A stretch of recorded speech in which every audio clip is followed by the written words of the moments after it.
আইপিএলের ৪১তম ম্যাচ আজ রাত ৮টায় মুখোমুখি হচ্ছে সানরাইজার্স হায়দ্রাবাদ বনাম মুম্বাই ইন্ডিয়ান্স। দুই দলই শক্তিশালী স্কোয়াড নিয়ে মাঠে নামবে, তাই ম্যাচটি হতে যাচ্ছে দারুণ প্রতিদ্বন্দ্বিতাপূর্ণ।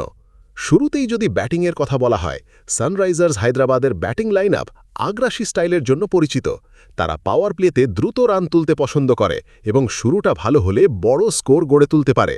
অন্যদিকে মুম্বাই ইন্ডিয়ান্সের ব্যাটিং বেশ ব্যালেন্সড, তারা ইনিংস গড়ে তুলে শেষের দিকে বড় শট খেলতে দক্ষ। বোলিং বিভাগে সানরাইজার্সের শক্তি তাদের পেস অ্যাট্যাক, যারা শুরুতে উইকেট নিতে পারে।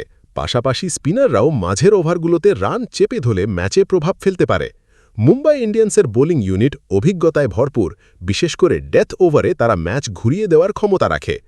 পিচ ও কন্ডিশনের দিক থেকে দেখা গেলে সাধারণত এই ধরনের ম্যাচে ব্যাটসম্যানদের জন্য ভালো উইকেট দেখা যায়, তবে নতুন বলে পেসাররা কিছুটা সুবিধা পেতে পারে।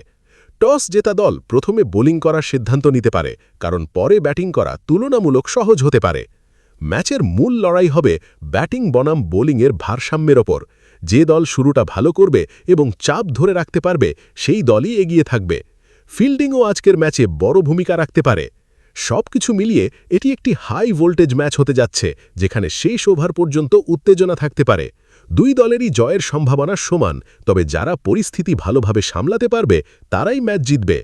সংক্ষেপে, একটি টান লড়াই, বড় স্কোরের সম্ভাবনা এবং শেষ মুহূর্ত পর্যন্ত অনিশ্চয়তা আজকের ম্যাচের ক্রিকেট ভক্তদের জন্য থাকছে পুরো বিনোদন।